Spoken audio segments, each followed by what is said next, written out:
এবং গোবিন্দের সংসার বলে মনে করে নিয়ে এই সংসার পরিচালনায় আছেন, তাদের কোনো কষ্ট নেই। গোবিন্দ তাদের অনায়াসে পার করে দেবে। সংসার তো তার, আমার তো সংসার নেই। আমিত্বের প্রসার আছে বলেই আমরা এত কষ্ট পাচ্ছি, এত দুঃখ পাচ্ছি, এত যাতনা পাচ্ছি, এত বিপদ আপদে হচ্ছে। শুধু আমার বলার কারণের জন্যই এটা হচ্ছে। আর যদি ভাবতাম যে সবই তো গোবিন্দেরই সংসার, তারই জন, আমার ছেলে, আমার মেয়ে, আমার, এই চিন্তা করে তো কিছু লাভ নেই। কেউ কারণ নয়, যার যার সময় হবে তার শেষে চলে যাবে, কেউ কারণ নয়। আর যখন এই জগৎ থেকে চলে যাব, আর কোনো সম্বন্ধই থাকবে না, কোনো কিছুই থাকবে না। যার যার জায়গা শেষে চলে যাচ্ছে। কে যে কোথায় যাচ্ছে, কোন জায়গায় যাচ্ছে, অনেক সময় বসে বসে চিন্তা করি যে কত মা বাবা, ভাই বোন, আত্মীয় স্বজন, কাকা কাকি, দাদা দাদা কোথায় কি কোথায় চলে গেছে। কারোর কোনো আর জন্মান্তরে আর কারোর সাথে সম্বন্ধ আর হবে না। আমি বা কোথায়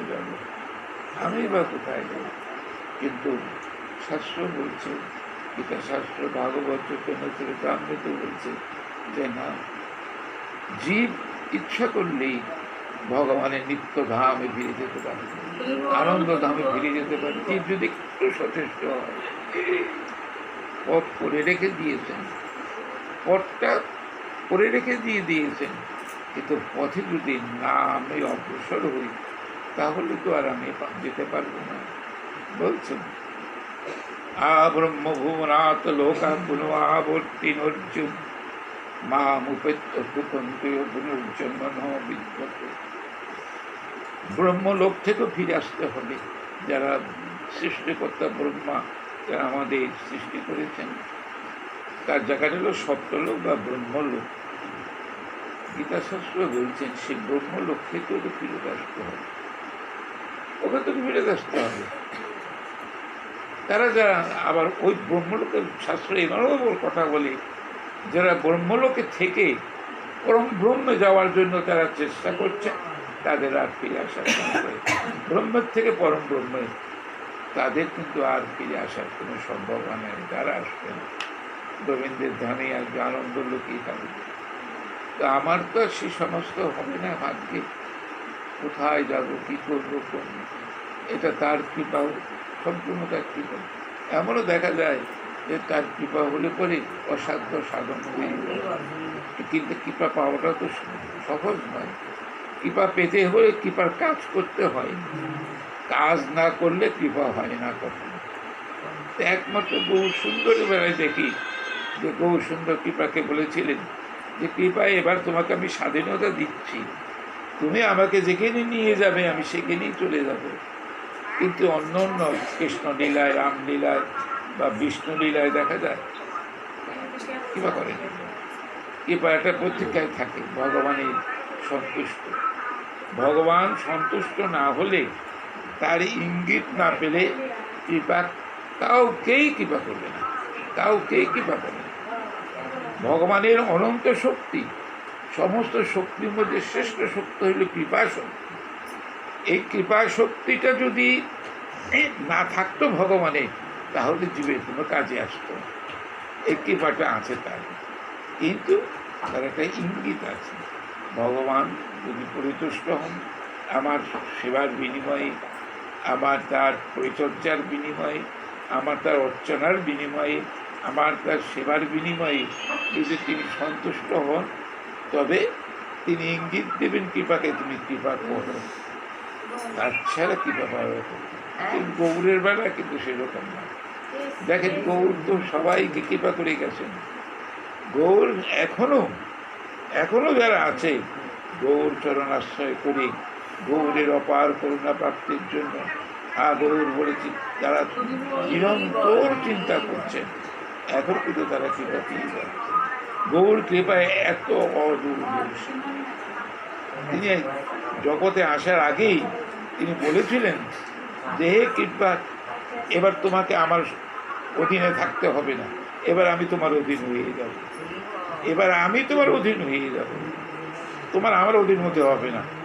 সেই জন্য দেখছেন গৌরের যার যোগ্য অযোগ্য নাই, কৃপা সত্যি তাকে যেখানে সেখানে নিয়ে গেছে, চলে গিয়েছে।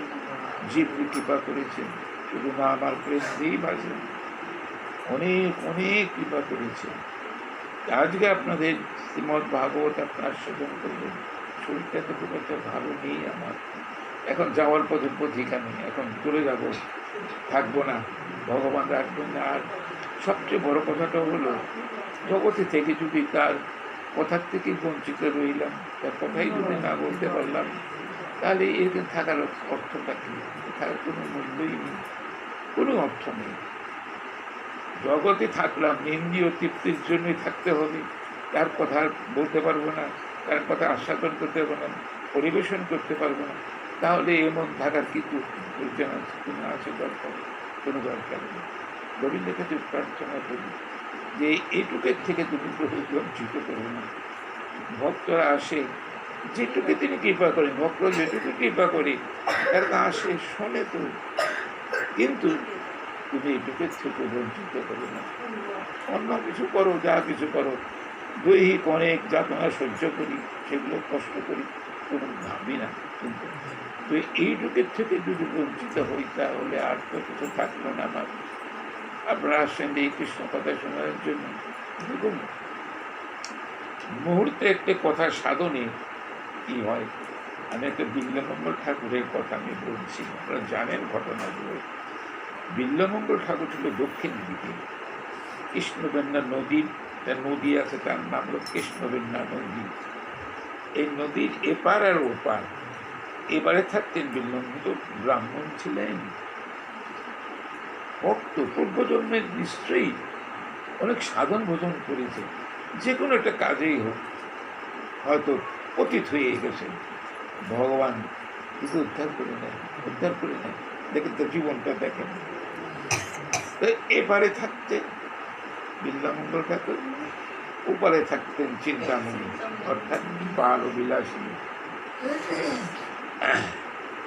এই চিন্তামণির সাথে তার খুব একটা রমণ ছিল, আসক্ত ছিল। এই চিন্তামণি কাছে থাকতো, ব্রাহ্মণ সন্ন্যাস। যেদিন তার পিতার ব্রাহ্মণদের তো প্রতি বছরে শ্রাদ্ধ করতে হয়, আমাদেরও আছে, আমরা করি না, সংস্কার নেই। আর সংস্কার আমাদেরও আছে, কিন্তু আমরা বাৎসরিকটা করি আর কি, বাৎসরিক হিসাবে আমরা করি, এটা করি আর কি, তাদের আত্মার জীবাত্মার কল্যাণের জন্য। কতটুকু কল্যাণ, আপনি নিজেরটুকু নিজে যদি না করে যান, আপনি অপরের আশায় থাকবেন, সেইটুকু করে দেবে, সুদূর করা হবে, এগুলো হয় না। এই জন্য নিজেরটা নিজে করে যেতে হয়, নিজেরটু নিজে অর্জন করতে হয়। অর্জিত হলে আর কষ্ট হওয়ার কোনো কারণ নেই। দেখেন, বিল্বমঙ্গল ঠাকুরকে বলছে, ঠাকুর তুমি আগের দিন কিন্তু আমার এখানে আসবে না, তোমার এক মহান দিন, তোমার পিতার শ্রাদ্ধ, তুমি কিন্তু আমার কাছে আসবে না। তো বিল্বমঙ্গল ঠাকুর শ্রাদ্ধ কাজটা ঠিকই করে ফেলছেন, করে থেকে সারাদিন যেভাবে কাটিয়েছে, কিন্তু সন্ধ্যার পর আর সে আর থাকতে পারছে না। দেখেন এত আকর্ষণ, কি করবেন, চারদিকে ঝড় বৃষ্টি তুফান, এত তুফান, ওই ঝড় বৃষ্টি তুফানের উপেক্ষা করেই চিন্তামণি সঙ্গ করবার জন্য চলে আসছে ঘাটে। ঘাটে এসে খুঁজছে নৌকা কোথায়, নৌকা দিয়ে পারাপার হবে, কিন্তু নৌকা তো নেই। কি করবে, সাঁতার কেটেই পার হয়ে যাবে। এই যে বড় নদী, সাঁতার কেটেই পার হয়ে কি করছে, ওর বাড়িতে গেছে, চিন্তামণি বাড়ি গেছে, তো চারদিকে তো ওয়াল, পাঁচিল দেওয়া, তো বিহার, এখন বাইরের গেট তো আটকানো, রাত গভীর না, রাত অনেক। এখন কি করবে, এখন চিন্তা করছে কি করে উঠা যায়। তার এক পাঁচিলের এক জায়গায় একটা বৃহৎ বিষধর সাপ মুখ দিয়ে লেজটা নিচের দিকে রেখেছে। বিল্বমঙ্গল ঠাকুর ভাবছে এটা একটা দড়ি, এই দড়ি বেয়ে উঠানো যাবে। ওই দেখেন সাপের লেজ ধরে উপরে উঠছে, উপরে উঠে উপরের থেকে লাফ দিছে নিচে। দেখেন তখন ও শব্দে চিন্তামণির ঘুম ভেঙে গেছে, বেরিয়ে আসছে। দেখেন ঠাকুর অচেতন হয়ে পড়ে রয়েছে। লোকজন ডেকে তাকে এনে নিয়ে সুস্থতা করে কিছুক্ষণ পর তাকে সুস্থ করে তখন বলতেছেন, ঠাকুর আমার এই পচা করা দেহের প্রতি তোমার এত আকর্ষণ, এত টান, এর 100 ভাগের 1 ভাগ যদি গোবিন্দের চরণে থাকতো গোবিন্দকে পেয়ে যেতে। বিল্বমঙ্গল চৈতন্য হয়েছে, চৈতন্য হয়ে গেছে। এই যে একটা কথা বলছে, এই 100 ভাগের 1 ভাগ যদি তোমার গোবিন্দের প্রতি তা তুমি গোবিন্দ পেয়ে যেতে। বাড়িতে এসে বাড়ি থেকে চলে গেছে, ছেড়ে চলে গেছে। দেখেন এত আকর্ষণ একটা কথায়, একটা কথায় চলে গেছে। চলে গিয়ে বৃন্দাবনের দিকে চলছে, আর কৃষ্ণ কৃষ্ণ চলছে। পথে একটা সরোবর ছিল, সরোবরে সমস্ত স্নান টান করতে, পুরুষ মায়েরা সবাই স্নান করতে আসছে। বিল্বমঙ্গল ওই সরোবরের পাশে একটা জায়গায় প্রতীক্ষায় আছেন, বসে আছেন। তো সেখানে এক বণিকের স্ত্রী, খুব সুন্দরী স্ত্রী স্নান করছে। বিল্বমঙ্গল ঠাকুর দেখছেন, দেখেন ভিতরে কি এখনো, দেখে ধীরে ধীরে তার কাছে, তার বাড়িতে গেছে। ওই বণিকা আবার ছিল খুব সাধু ভক্ত। বিল্বমঙ্গলকে মনের ভাব বুঝতে পেরে তার স্ত্রীকে নিজে সাজিয়ে দিয়ে বিল্বমঙ্গল ঠাকুরের কাছে পাঠাই, নিজে সাজিয়েছেন। চিন্তা করতে পারেন, সাধু ভক্ত তো, যে ওনার মনোগত ভাবটা বুঝতে পেরেছেন, যে পাঠিয়েছে। তো বিল্বমঙ্গল ঠাকুর বলছে, হায় আমি চিন্তামণির মোহ ত্যাগ করে, সব ত্যাগ করতে আবার একটা পচা গলা দেহ, হ্যাঁ, দেহ, রক্ত মাংস অস্থিপিণ্ডরী দেহ, তোকে এত আকর্ষণ। খানিকক্ষণ পর বলছে যে, মা তোমার খোপার কাঁটাটা আমাকে দেও, কাঁটা, খোপার কাঁটা। তো এখন খোপার কাঁটাটা দিয়েছে, ফুটো করে দিল, চোখ দুটোই ফুটে করে। ওই অবস্থায় হা কৃষ্ণ, হা কৃষ্ণ,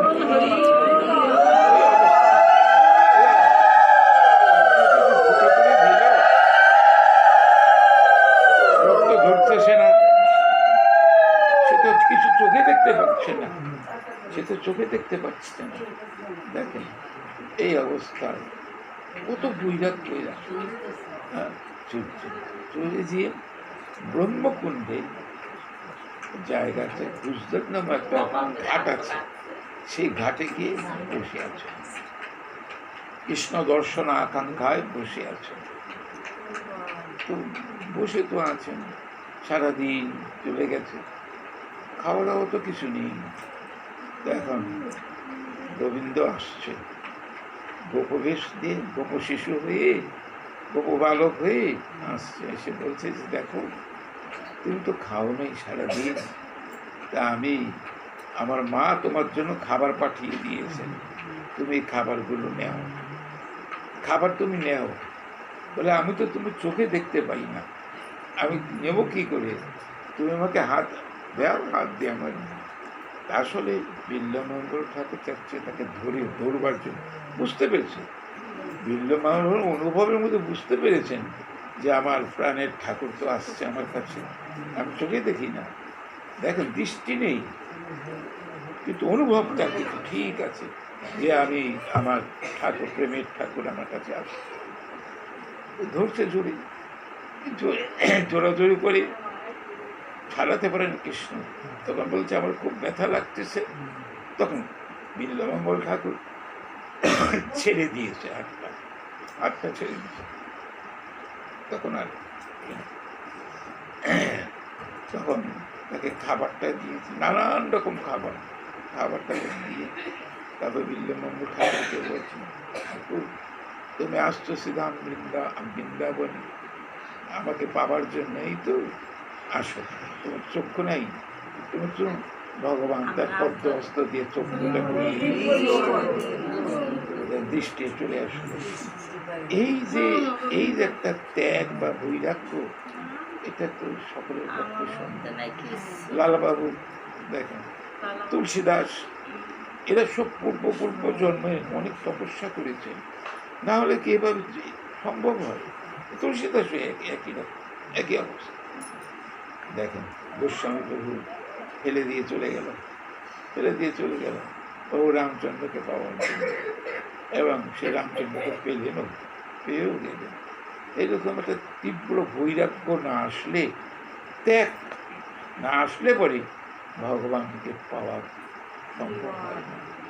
আমরা তো সংসারে লোভের মধ্যে পড়ে আছি, মায়ার মধ্যে, সবই তো মায়ের খেলা, আর তো কিচ্ছু না, এর মধ্যেই ডুবে আছি। কিন্তু এরপর চিন্তা করি না যে যেতে তো হবে, আমার কোথায় যাব, কোন জায়গায় আমার জায়গাটা কোথায়? জায়গাটা তো আমার নির্দিষ্ট করে নেই। যার নির্দিষ্ট জায়গাটা আছে যে আমি ওই জায়গায় যাবো, সে যখন চিন্তা করছে যে আমি আনন্দ লোকে ফিরে চলে যাব, সে শেষ কাজ করে।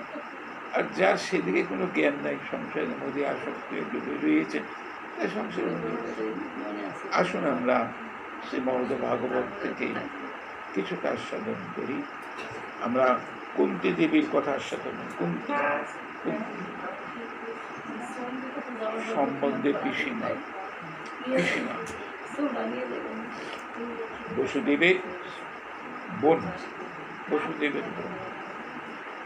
এই কুন্তী দেবী খুব মহিষী না, 5টা তো সন্তান, পঞ্চপাণ্ডব, আর স্বামী হারা।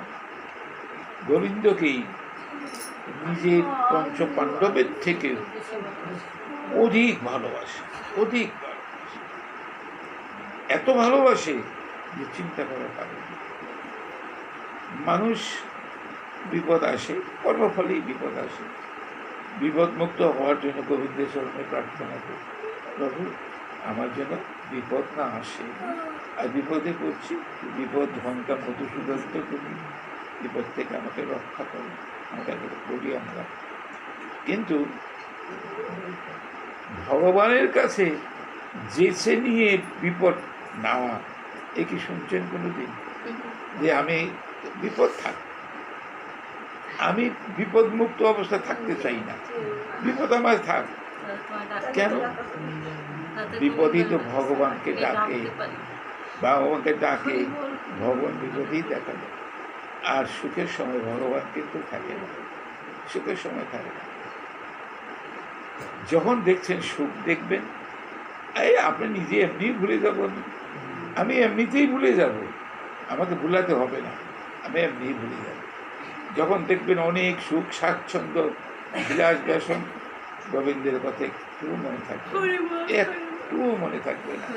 কিন্তু যখন দেখবেন বিপদ আপদ, মহাবিপদ, উদ্ধার পাওয়ার কোনো পথ নেই, তখন দেখবেন গোবিন্দ কীভাবে ডাকছে। মনে হয় যে এরকম টাকা আর কোনোদিন টাকা হয়নি, এত টাকা ডাকছে। তখন অবশ্য গোবিন্দ এসে উদ্ধার করে দেন। এই সেই কুন্তী, তিন ভাগবত কি বলছে, হরি বল গোবিন্দ।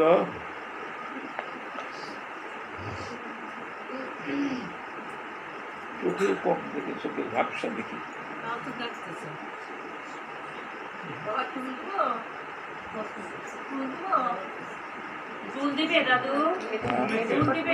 না না কিছু না,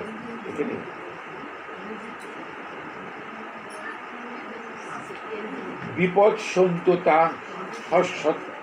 তত্ত্ব জগৎগুরু, এটা কুন্তী দেবী কৃষ্ণকে বলতেছেন। ভবত দর্শনম যৎ সাত অপুনর্ভবন,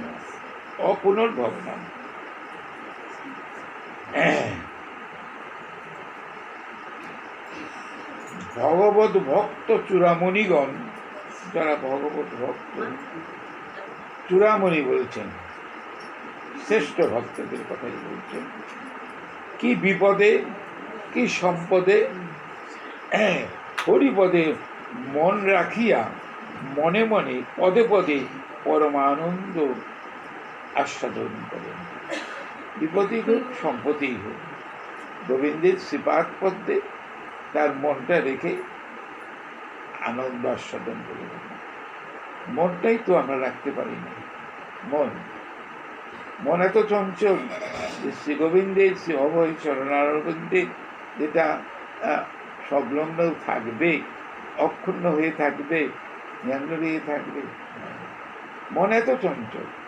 চঞ্চল হি মনকৃষ্ণ প্রমাথি বলবদ্ধিরম ঐশ্বর নিগ্রহ মন্যে বায়ু ইব সুদুষ্করম।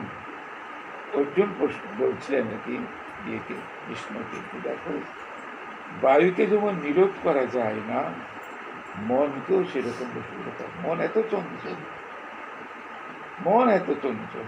তদুত্তরে বলছিলেন যে হ্যাঁ, মন ঠিকই চঞ্চল, কিন্তু বৈরাগ্যের দ্বারা সেটা সম্ভব নয়।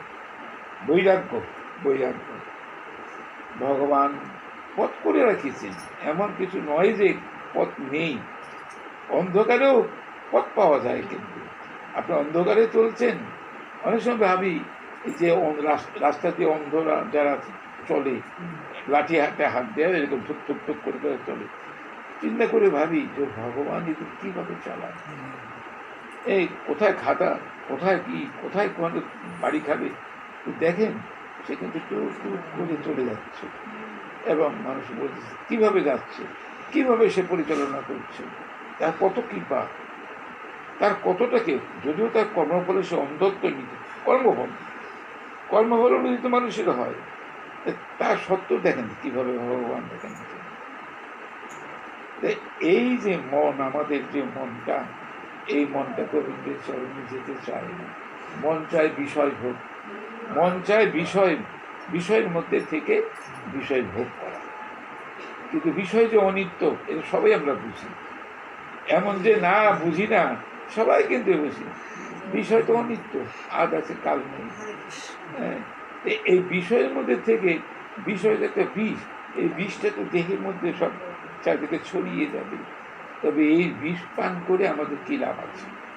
যেখানে অমৃত আছে, অমৃত নদী বয়ে যাচ্ছে, সেই অমৃত ত্যাগ করে এই বিষ পান করার কোনো, কিন্তু আমরা সেই বিষয়ে বিষই পান করবো, অমৃত আস্বাদন করতে পারবো। চৈতন্য চরিতামৃতে কৃষ্ণদাস কবিরাজ গোস্বামী বলতে, পাইয়া মনুষ্য জনম যে না শুনে গৌর গুণ এনাজনম ব্যর্থ হইল তার, পাইয়ে অমৃত ধ্বনি পেয়ে বিষ গর্ত পানি, সে জন্মিয়া কেন মরল। তো বলেছে জন্মার পরে তার মৃত্যু হওয়া উচিত ছিল। সামনে অমৃতের নদী বয়ে যাচ্ছে, সে অমৃতের নদী অমৃত পান না করে এই বিষয়ের বিষ গর্তেন যে সে জল থাকছে। কিন্তু সামনে তো অমৃতের নদী বয়ে যাচ্ছে, সে অমৃত পান করতে পারে, কিন্তু সে অমৃত ত্যাগ করে ওই বিষয়ের বিষ গর্তের বিষ পান করছে। তার তো মরে যাওয়াই উচিত ছিল। উনি আক্ষেপ করি কথাগুলো বলছেন। প্রকৃতই এই যে বিষের, এই বিষের থেকে বের হয়ে আসা খুব কঠিন। যদি বলেন ভগবান জীবের প্রতি তার এত করুণা, এত কৃপা, তিনি এইরকম কাজটা করলেন কেন? জীবকে বিষয়ের মধ্যে ডুবে রাখলেন কেন? এটাও তার একটা কৃপা, এটাও তার বিষয়ের মধ্যে থেকে এরকম অনেকেই আছেন, দেখেন বিষয়ের মধ্যে আছেন, কিন্তু গোবিন্দকে নিরন্তর ভজন করছেন, গোবিন্দকে নিরন্তর ভজন করছেন। আমি তো এগুলো চোখে দেখেছি, বয়সটা কম হয় নাই, অনেক কিছু দেখেছি। দেখেন সংসারের মধ্যে কিন্তু আছে, কিন্তু সংসারের মধ্যে তেমন কোনো আকর্ষণ নেই, কাজ করে যাচ্ছে, সবার প্রতি যার যার কর্তব্য শেষে করে দিয়ে যাচ্ছে, কিন্তু অবসর পেলে বাড়ি গোবিন্দের কাছে বসে তাকাচ্ছে, আরতি জানাচ্ছে। গোবিন্দের কাছে পবিত্র অপবিত্র কিচ্ছু নেই, সময় পেলেই বাস তার কাছে বসে থাকে, তার কাছে বসে তাকে আরতি জানায়। এটা ভক্তের কি? ভক্ত সদা সর্বদা ভগবানকে আস্বাদন করতে চান। আর ভগবানও এই ভক্তের মন্দিরে থেকে তিনিও সে আনন্দ আস্বাদন করছেন। আমার ভিতরে তিনি তো আছেন, এটাকে আপনাকে ধ্রুব সত্য যে তিনি আছেন। তিনি আসেন বলে আমি চলছি ফিরছি কথা বলছি, এটা উল্টে কিছু দেখেছি উনি আসেন বলে। আর উনি যখনই আমাকে ত্যাগ করবেন তখন আমার কোনো অস্তিত্বই নেই, আমার কোনো মূল্যই নেই, কোনো মূল্য নেই। তিনি আছেন তাই আমি চলছি, আর তিনি যখন থাকবেন না আমি মৃতবোধ করে থাকবো। এই যে অন্তর্যামী রূপে তিনি আছেন শুনছেন, যতক্ষণ পর্যন্ত আমি এই জগতে আছি বা আমার জীবনটা আছে বা আমার পরমাত্মা, তখন পরমাত্মার সেই সেবা করাটা আমার একান্ত কর্তব্য। কিন্তু সেই কর্তব্যটা তো করছি না। এখানে বলছেন ভক্ত সুখে হোক দুঃখে হোক বিপদে হোক আপদে হোক গোবিন্দের শ্রীপাদ পদ্মে তার মনটা রেখে নানান রকম আনন্দ আস্বাদন করে দেন। তাহলে বিপদেও তাদের আনন্দ হয়, বিপদেও আনন্দ। বিপদে আনন্দ কারণটা হল ভগবানকে পাওয়া যায়। বিপদে ভগবানকে পাবেন, তেমন কিন্তু বিপদ ভঞ্জন মধুসূদন, বিপদ ভঞ্জন মধুসূদন। বিপদকে ভঞ্জন করার জন্য তার নাম হলো মধুসূদন। তাহলে দেখা যাচ্ছে যে ভক্তদের আনন্দটা কোথায় পায়। দেখবেন দুঃখের সময় অনেক দুঃখ আপনার ভিতরে, সেই দুঃখের সময় দেখা যায় যে ভগবানকে যদি আপনার প্রাণ ভরে ডাকতে পারেন, দেখবেন সেই দুঃখের সময় কত আপনার ভিতরে আনন্দ। এই কুন্তী দেবী সেই কথাটাই বলছেন। হে গোবিন্দ, জাগতিক সুখ দুঃখের ছলনায় কিংবা জাগতিক বিপদ দুঃখের বিভীষিকায় ভক্ত হৃদয়ে কখনো টলাইতে পারে না। ভক্তের হৃদয়ে কখনো টলায়, ভক্ত বাঞ্ছা কল্পতের উত্তর, ভক্তের কথা তিনি ঠিকই রেখে দেবেন, ভক্তকে তিনি ধরেই রাখবেন। বিল্বমঙ্গল ঠাকুর তো দেখলেন যে বিল্বমঙ্গল কি কষ্টটা করছে, চক্ষু দূরে রেখে যা, চোখ দিয়ে জগতে কিছু দেখবই না। যে চোখ দুটি এই জড়জগতের লোভনীয় বস্তুর প্রতি নিরন্তর প্রধাবিত হচ্ছে, সে বস্তুই আমি আর দেখবো না, কিন্তু চোখ দুটি দিয়ে দিলেন। চোখ হারা হয়ে দেখেন ভগবান তাকে অপ্রাকৃত দৃষ্টি দিয়ে তাকে দর্শন দিলেন। কত কত বড় তার ত্যাগটা, কত বড় ত্যাগটা, কত। সে যদি আজকে এটা না করতেন, ভগবান তাকে কৃপা করতেন। এটাও কিন্তু তারও কৃপা, এটাও ভগবানেরই কৃপা, এটা ভগবানের।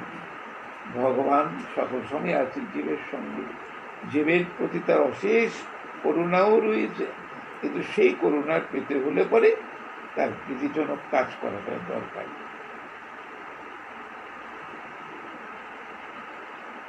ভগবান বিপদ ভঞ্জন, বিপদ না আসলে তাহাকে বিপদ ভঞ্জন রূপে পাওয়া যায় না। বিপদেই তাহার কৃপার অপূর্ব প্রকাশ পাওয়া যায়, বিপরীত অপূর্ব প্রকাশ। তাই কুন্তী বলছেন আমাদের জীবনে বহু বিপদের মধ্য দিয়ে চলে আসিয়াছে, আর তাহাতে আমার আপত্তি নেই, কিন্তু বিপদই আমার পরম বান্ধব। আমি বিপদের মধ্যে দিয়ে আসছি, বিপদই আমার পরম বান্ধব।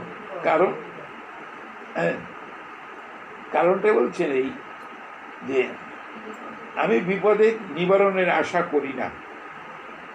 বিপদ যাক, বিপদ না আসুক এটা আমি চাই না, বিপদ আসুক কেন, বিপদেই আমি আপনার কথা বলতেছে, ভগবানকে ভগবত্তার দিক দিয়ে পিসিমা, কিন্তু কথা বলতেছে আপনার দিকে কথা বলতেছে। ভগবানের ভগবত্তা সম্বন্ধে তার জ্ঞান আছে, সে ঠিক সেইভাবে কথাগুলো বলছে। জীবনে যতবার বিপদে পড়িয়াছি ততবার দর্শন লাভ করিয়াছি।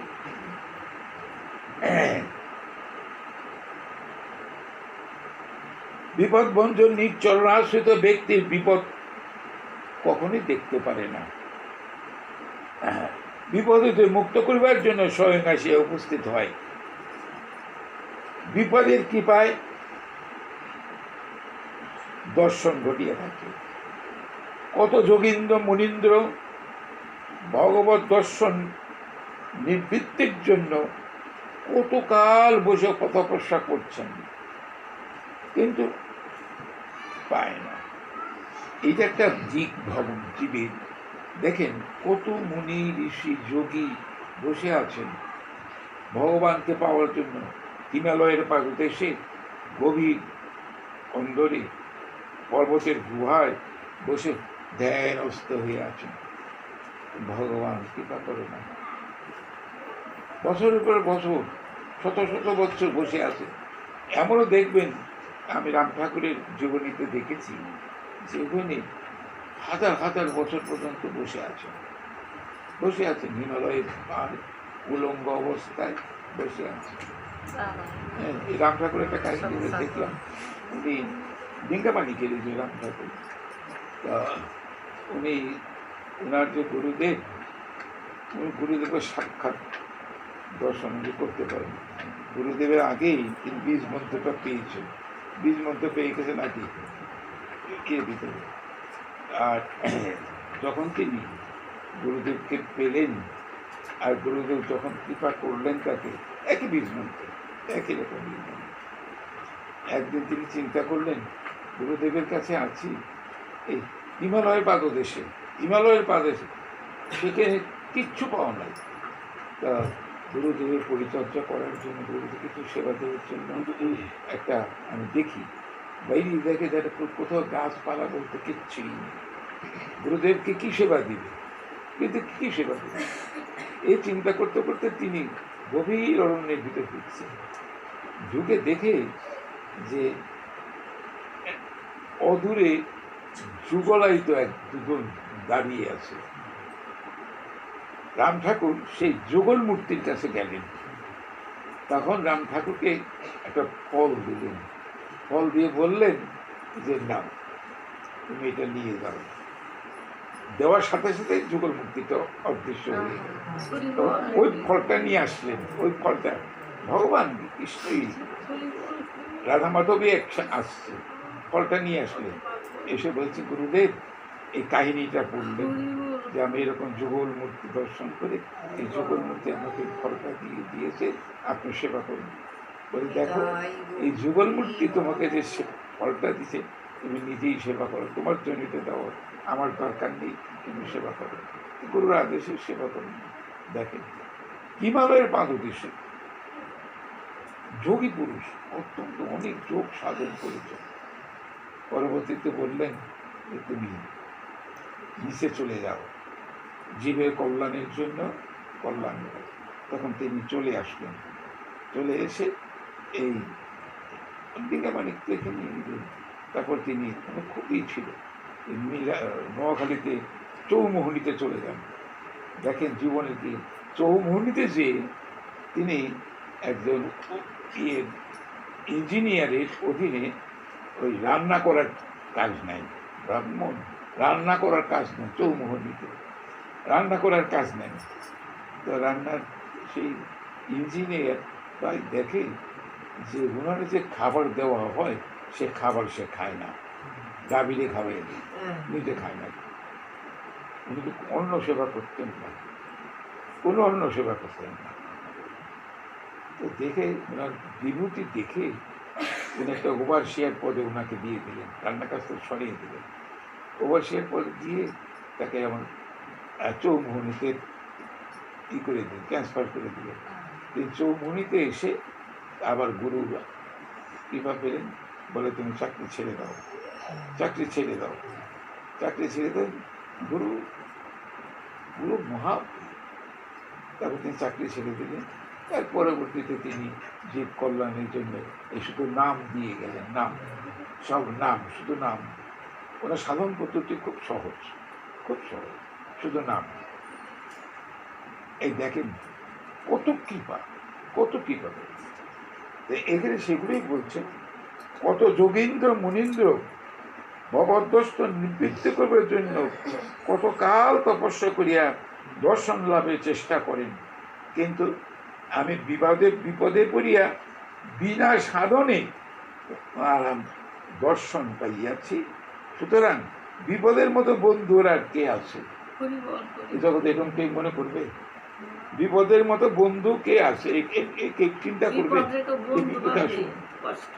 আপনারা যারা বসে আছেন এখানে, তারা কি বলতে পারবেন এরা বিপদ আসুন, বিপদ থাক আমার কাছে? হ্যাঁ, কিন্তু উনি একমাত্র চেয়েছেন। এই জন্য বললাম যে মহিষী নাই, উনি একমাত্র চেয়েছিলেন। হ্যাঁ, উনি কত কথা যে ভগবান শ্রীকৃষ্ণকে তিনি যে কি ভালোবাসতেন চিন্তা করেন। তিনি এমন কথা বলছিলেন যে দেখো পরবর্তী আবার তুমি কত আবার বলছে, আপনিও বলছে তুমিও বলছে, আপনার কিছু কথা থেকে আপনি বলছে, আবার কিছু কথা তুমি বলতেছে। সেখানে বলছে দেখো আমার তো কেউ নেই, আমার তো কেউ নেই। পঞ্চপাণ্ডব 5টা ছেলে, আমার তো স্বামী নেই, আমি স্বামী হারা, আমি পতিহারা, বিধবা। আর তোমার যে মা দেবকী, বাবা তো আছে, বসুদেব তো আছে, আমার তো কেউ নেই, তুমি ছাড়া তো আমার কেউ নেই। এই যারা জগতে এসে ভগবানকে আশ্রয় করছেন যে প্রভু তুমি ছাড়া তো আমার জগতে কেউ নেই, তুমি ছাড়া তো কেউ নেই, কাকে আমার জানাবে? যারা এই জগতে এসে ভগবানের শ্রীপাদ পদ্ম আশ্রয় করে তার কাছেই নিজের সব কিছু যা কিছু আবেদন নিবেদন প্রার্থনা যা কিছু করছেন, এই যাচ্ছেন, তারাই জগতে ভগবানকে লাগে। আর এই জগতে বিষয়ী জীবের প্রতি, সাংসারিক জীবের প্রতি ভগবানের অপার করুণা। এই করুণা কিন্তু অন্য কারো করে এত নেই। কারণ আপনি তো ভোগের ভিতরে আছেন, আপনি তো লোভ লালসার ভিতরে আছেন। এই লোভ লালসা ভোগ ত্যাগ করে আপনার গোবিন্দের শ্রীপাদ পদ্ম আশ্রয় করার জন্য চেষ্টা আছেন। আপনার মতো ভাগ্যবান বা ভাগ্যবতী জগতে কে আছে? কে আছে? এই তো আপনারা আবার যাবেন, পাঠ শেষ হয়ে গেলে পরে যার জায়গায় চলে যাবেন, আবার নিজেদের কর্মের ভিতরে আবার ডুবে যাবেন, তাই না? স্মরণে থাকবে কি? আমার কি স্মরণে থাকবে? কিন্তু যারা নিরন্তর গোবিন্দকে স্মরণ করছে, অবশ্য আমার এখন শেষ সময়, তো হয়তো মনে পড়ে, বেশি মনে পড়ে আর কি, যে আমার তো এখন শেষ সময়, আমি তো যে কোনো সময় চলে যাব, প্রভু আমাকে তো রক্ষা করো। এখানে আসার আগেও তার কাছে প্রার্থনা করছি, ঠাকুর তোমার কথার থেকে আমাকে বিচলিত করো না, এইটুকু তোমার কাছে প্রার্থনা করি, আমার যা হওয়া হোক, আমার যা হবার হোক, আমার কোনো আপত্তি নেই, কিন্তু আমার কথার থেকে আমাকে তুমি কখনো করো না। যে তোমার কথাগুলো যেহেতু শুনতে আসে, যেভাবেই বলি আমি, হয়তো হাতের মতো সেরকম করতে পারি না। শারীরিক যে একটা অশান্তি, এটা তো একটা অবলম্বন। এই দেহটা না থাকলে তো ভজন সাধন কখনো হয় না। দেহ আছে বলেই ভজন সাধন করতে কিসে? নিরবলম্বে হয়? নিরবলম্বে কখনো ভজন সাধন হয়? এই দেহ নিয়ে ভজন সাধন করতে হয়। ভজন আর কিছুই না, ভজন হলো সেবা করা। কিভাবে সেবা করবেন সেটা আপনার যেটাই বলছেন, যে যথা মাং প্রপদ্যন্তে তাং তথৈব ভজামি অহম মম বর্তানুবর্তন্তে মনুষ্য পার্থ সর্বস্ব। ভজন করুন, ভজন মানে সেবা করুন। আপনি কোনভাবে সেবা করুন সেটা আপনার উপর নির্ভর করুন। একইভাবে সবাই কিন্তু সেবা করতে পারে না। একজন গীতা শুনতে ভালো লাগে, এটা তার ভজন। গীতা পাঠ শুনতে। আবার একজন গীতা পড়ে, তার ভজন, এটাও তার ভজন। গীতা পড়ছে, একজন শুনছেন, একজন পড়ছেন। আবার দেখেন একজন গোবিন্দকে সেবা করে দিয়ে যাচ্ছে, সেবা দিচ্ছেন। আবার সেটা অবশ্য আন্তরিক হওয়া দরকার। শুধু এমনি সেবা দিলেই তো চলে না, আন্তরিক হওয়া দরকার। অন্তরের অন্তঃস্থল থেকে গোবিন্দকে সেইভাবে সেবা দেওয়া এরকম হয়। সেইভাবে সেবা করুন। একজন দেখেন হয়তো বসে বসে ভগবানকে চিন্তা করছেন, কেউ হয়তো নাম করছেন বসে বসে। বিভিন্ন রুচি সম্পন্ন জীব, বিভিন্ন সাধন পদ্ধতি, বিভিন্ন রকম জিনিস আছে। যখন যেভাবে তাকে আপনার যেটা ভালো লাগে সেটাই নিয়ে তাকে স্মরণ করুন। কলিযুগে আমাদের সবচেয়ে বড় সহজ সরল পন্থা হলো হরির নাম করা, কৃষ্ণ নাম করা, সবচেয়ে সহজ সরল। এই কৃষ্ণ নামের এমন একটা দাহিকা শক্তি আছে যে এই নামকে কেউ কোনো অপবিত্র করতে পারে না। আপনার সব কিছু, কিন্তু নাম সবাইকে পবিত্র করবে, নাম সব কিছুকে পবিত্র করবে, তো নামকে কেউ দেখেন। অগ্নিদেব যা দেবেন সবকে একেবারে নিঃশেষ করে দেবেন। ঘি দেন আর কেরোসিনি দেন আর নোংরা কাপড় চোপড়ি দেন, বলবে না যে না তুমি আমাকে এটা দিলে কেন। সে তার কাজটাকে একেবারে ভস্মীভূত করে দেওয়া। ভগবানও সেরকম একটি কাজ। আপনি তার কাছে গেলে যেভাবেই যান না কেন আপনাকে ঠিক তার স্বরূপগত ধর্মের মধ্যে আপনাকে নিয়ে চলে আসবে। কিন্তু যেতে তো হবে, যেতে তো হবে। আসছেন, শুনছেন, চলে যাবেন, দেখবেন আবার জেরামা সেরামাই, জেরামা সেরামাই। আপনারা আমি সবই এক, কিন্তু কে তার জন্য ভাবে, এত চিন্তা করে? তাকে যিনি ভাবেন তিনিও তাকে ভাবেন, যিনি তারে ভাবেন তিনিও তাকে ভাবেন, আর যিনি তারে ভাবেন না তার কথা সে চিন্তাও করে, চিন্তাও করে। কত শত দ্বীপ পরে কি হলো?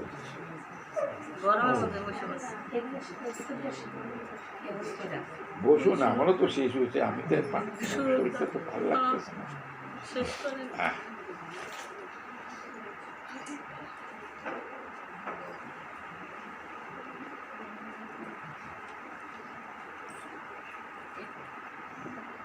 সম্পদ, সম্পদ মহাশত্রু। দেখেন এই যে কি বলতেছেন, সম্পদ বিষয় মহাশত্রু।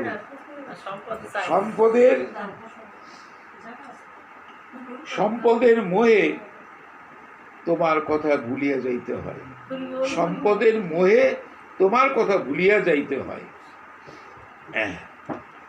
সৎকুলে জন্ম, রাজ্যাদি ঐশ্বর্য, শাস্ত্রবিদ্যা, অসীম সৌভাগ্যের এর অভিমানে তোমার কথা কাহারই মনে পড়ে না।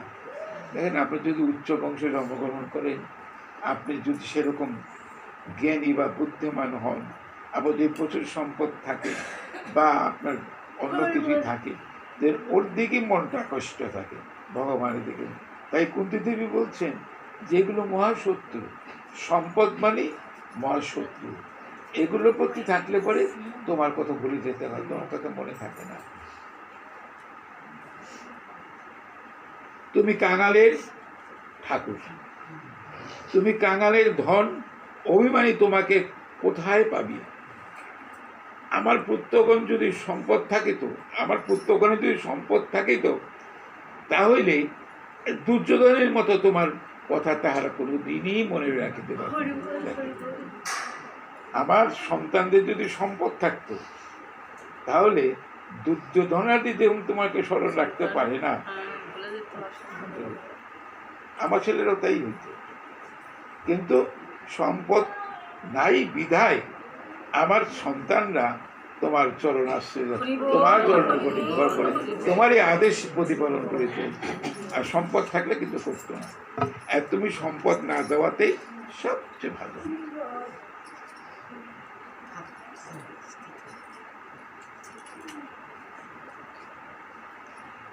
অন্ধ জীবের নয়নে উন্মিলন করিয়া দেওয়াই গুরুর কথা বলছে, গুরুর একমাত্র কাজ। তুমি বিপদরূপ অঞ্জন দিয়া অভিমানের অন্ধতা দূর করিয়া শরণাপত্তি নয়ন উন্মিলন করিয়া তুমি তোমার চরণ দর্শন দানে আমাদের কৃতার্থ করো। এই যে কুন্তী দেবী তখন তো পরীক্ষিত হয়ে গেছে, তখন পরীক্ষিত নাতি তো পরীক্ষিত হয়ে গেছে, ভগবান তো চলে যাবেন। দেখছেন এখন তো আর হস্তিনাপুরে কোনো অভাব নাই, অভিযোগ নেই, সমস্ত রাজরাজারা যুধিষ্ঠির মহারাজের অধীন, কোনো অসুবিধা। এখন তিনি চলে যাওয়ার জন্য দ্বারকায় চলে যাবেন, এক পা রাখছে ইয়ের বরফে আর এক পা রাখছে মাটিতে। তখন বলছে যে ভীষ্মা, এখন তো তোমার আর দুঃখ নেই, অভাবও নেই, রাজরাজা তোমার অধীন, তোমার ছেলের এখন তোমার নাতি অর্থাৎ পরীক্ষিত মহারাজ, এখন তো তোমার সুখের সময়। আমার তো আর এখন আর প্রয়োজন নেই, আমি এখন দ্বারকায় ফিরে চলে যাব, দ্বারকায় চলে যাব। বাবা, কেন যাবে? তুমি কেন যাবে? তুমি আমার কাছেই থাকবে, দ্বারকায় তুমি যাবে না, তুমি আমার কাছে থাকবে। থাক না, আমার এই সুযোগ দিয়ে কী হবে? এই যে কথাগুলো কুন্তী দেবী, ইস্কনে একটা বই আছে, ইস্কনে একটা শুধু কুন্তী দেবী সম্বন্ধে একটা বই আমার আছে, কোথায় আছে খুঁজে পাইনি, দেখবেন অনেক কিছু আছে তার ভিতরে এই কুন্তী দেবীর সম্বন্ধে। ইস্কনে দেখবেন কুন্তী বলে একটা গ্রন্থই আছে, বেশ এতটা মোটা। হ্যাঁ, কুন্তী দেবী খুব একটা ভালো। আমি কিছুটা পড়ছিলাম আর কি। যে যে যে সম্প্রদায় থাক না কেন, তাদেরও তো একটা উৎকৃষ্ট বস্তু আছে, শিক্ষার বস্তু তো আমাদের আছে, যে যেটা ভালো পাই সেটাই আমরা পড়াশোনা করি। এটা ওটা ওই চিন্তা করার জন্য।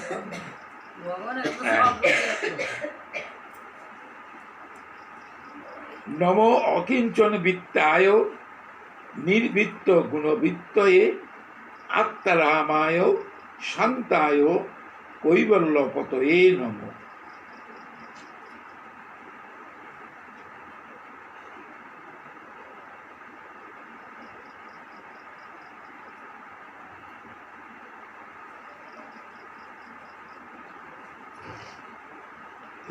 আরেকটা শ্লোক আছে, অকিঞ্চন বিত্তায় নির্বৃত্ত কোন বৃত্ত এই আত্মারামায়।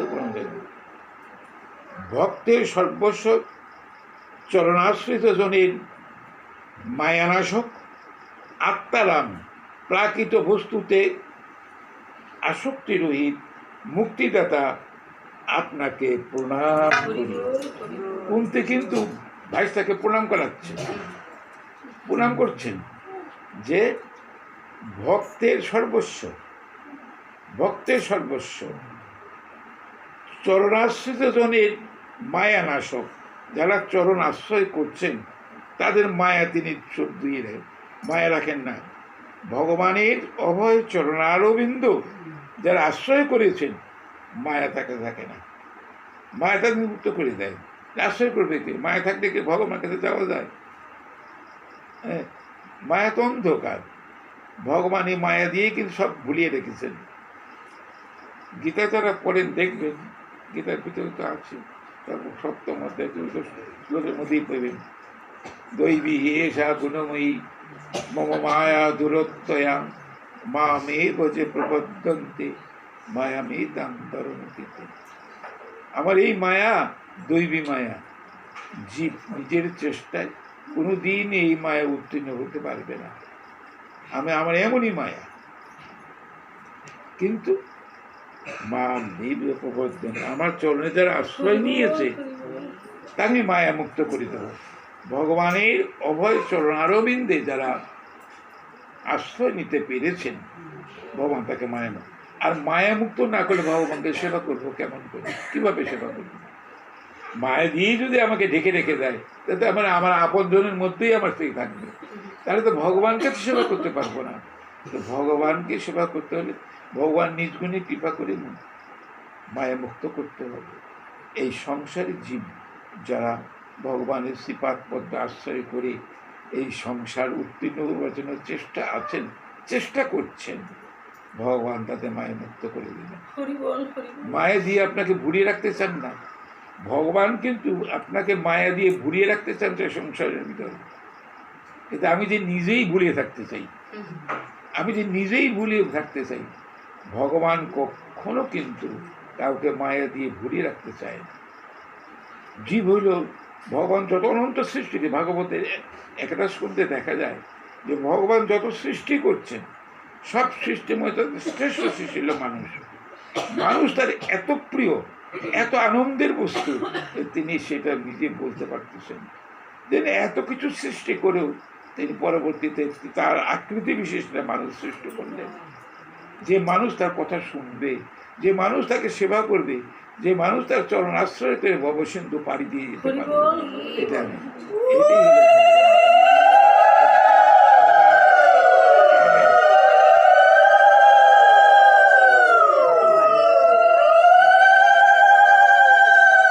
একবার তুমি আর আমি, এই এই যে ভাবের বৈচিত্র্যতা দেখেন।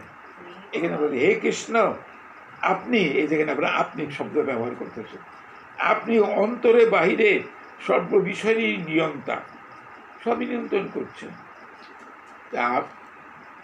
আমাকে তো নিয়ন্ত্রণ করছেন। এই যে আপনারা যারা বসে আছেন সব কিন্তু তার দ্বারা নিয়ন্ত্রিত, কিন্তু নিয়ন্ত্রিত হলেও পারবেন না, পারবেন না। কেন পারবে না? কেন? তিনি সব কিছুই নিয়ন্ত্রণ করতে পারেন, আমার মনটাকেও তো নিয়ন্ত্রণ করতে পারেন। আমি চাই আপনারে, কিন্তু আসলেও কি আমি তাকে চাই? এটা সবচেয়ে বড় কথা। আমি কি সত্যিকার অর্থে ভগবানকে চাই? যদি চাই নিশ্চয়ই পাবো।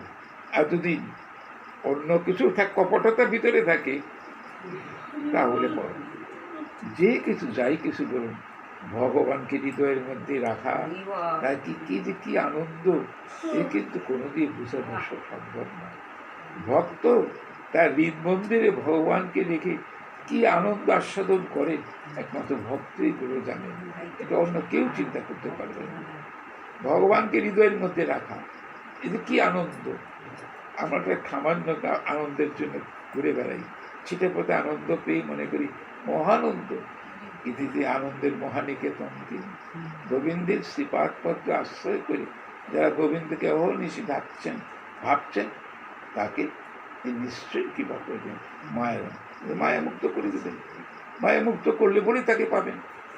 আর যতক্ষণ মায়ের মধ্যে রাখছেন এখানে, ততক্ষণ পাওয়ার কোনো সম্ভাবনা নেই, কোনো পাওয়ার সম্ভাবনা নেই।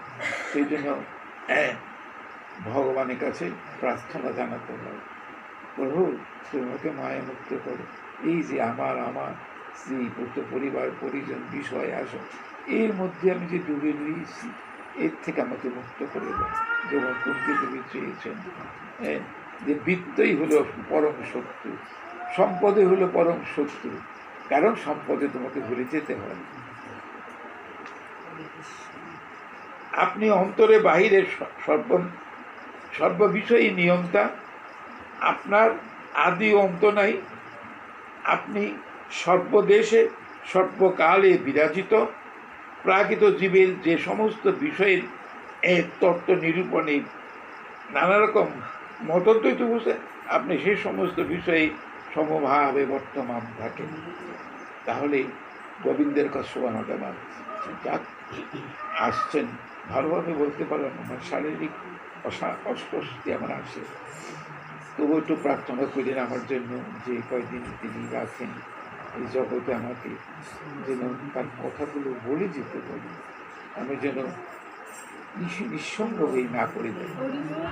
শারীরিক অসুস্থতা, শারীরিকের কারণে যে আমি তাকে ভুলে যাব, এটা যেন না হয়। আসবে শরীরের নিজের কর্মদোষে নিজে এতটা দুর্বল হয়ে পড়ছি, এতটা অসুস্থ হয়ে পড়ছি, আমার কর্মদোষ, তার তো কিছু না। তিনি তো দয়াল, তিনি সবসময় দয়াল, দয়া করে রাখছেন। আমি বসে বলতে পারিনি যে আমি এখানে বসে আপনাদের সাথে কথা বলবো। ওই এর আসে ওখানে বিছানার মধ্যে আমি শুয়ে পড়েছিলাম, যে আমি যেখানে কথা বলতে পারবো আমার সেরকম শক্তি ছিল না, আমি কথা বলবো, এতটা আমার শরীর খারাপ। তবু প্রভু কৃপা করছেন, আপনারা কৃপা করেছেন, এই কৃপাটা অক্ষুণ্ণ রাখেন আমার জন্য। প্রভুর কাছে একটু প্রার্থনা করেছে কয়দিন তিনি রাখেন, যেন ভক্ত সঙ্গ হারে না হই, আর গোবিন্দের কথাটা যেন না হারায়, এই দুটোই যেন থাকে। নিতাই গৌর সীতানাথ।